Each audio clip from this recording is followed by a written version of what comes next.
ये नज़ारा है श्रीलंका का, जहां हजारों की तादाद में प्रदर्शनकारियों ने श्रीलंका के राष्ट्रपति गोटाबाया राजपक्षे के घर में घुसकर इस्तीफा देने की मांग रखी है, जिसके कारण राष्ट्रपति को छुप छुपाकर नेवल शिप से भागना पड़ा। अब जरा एक बार ये क्लिप देखिए।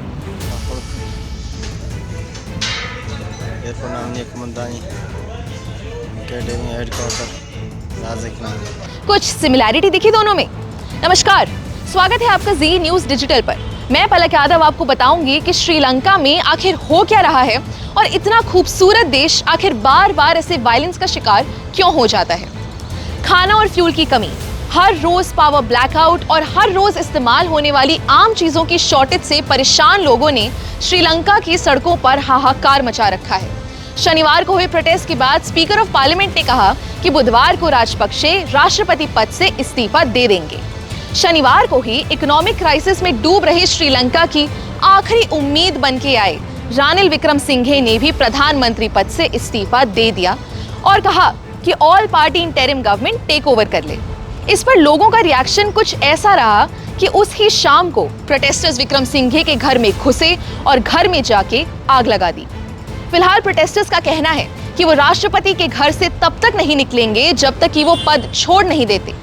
इन प्रोटेस्ट का मकसद सिर्फ राष्ट्रपति को निकालना नहीं बल्कि राजनीतिक सुधार है।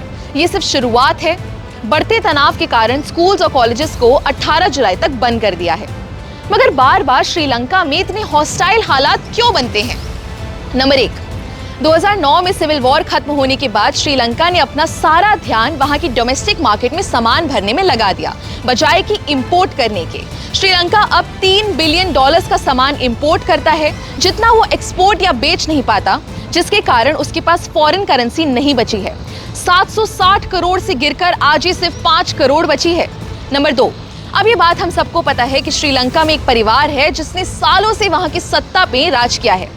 2005 से 2015 यानी 10 साल तक महिंदा राजपक्षे श्रीलंका के प्रेसिडेंट रहे, जिसके दौरान श्रीलंका धीरे धीरे चाइना के करीब आता गया और बिलियंस ऑफ डॉलर्स उधार लेने लगा।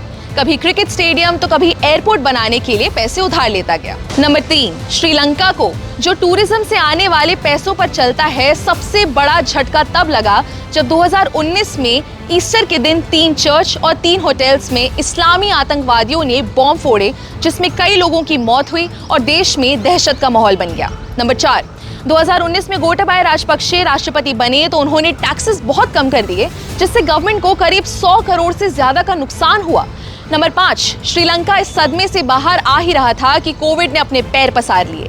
कोरोना के संक्रमण को रोकने के लिए ट्रैवल पर रोक लगा, जिसके कारण श्रीलंका इकोनॉमिक क्राइसिस में डूब गया। करीब 5 लाख लोग पॉवर्टी लाइन के नीचे आ गए। इन्फ्लेशन 11.1% तक पहुंच गया। नंबर 6, 2021 में फॉरेन करेंसी की कमी बहुत ज्यादा हो गई, तो उससे लड़ने के लिए गवर्नमेंट ने केमिकल फर्टिलाइजर्स यानी रासायनिक खाद का इंपोर्ट बैन कर दिया और किसानों से कहा कि देश में बनाए गए ऑर्गेनिक फर्टिलाइजर्स का इस्तेमाल करो। मगर दुख की बात यह रही कि सारी फसलें खराब हो गई। तो फूड शॉर्टेज को पूरा करने के लिए बेसिक सामान को भी इंपोर्ट करना पड़ा, जिससे आर्थिक संकट और बढ़ गया। तो ये कहा जा सकता है कि श्रीलंका की आर्थिक तंगी का कारण बदलती सरकार द्वारा लिए गए एक के बाद एक गलत फैसले हैं। आज की डेट में श्रीलंका पर करीब 5100 करोड़ का उधार है, जिसमें से उसको इस साल 700 करोड़ चुकाना है।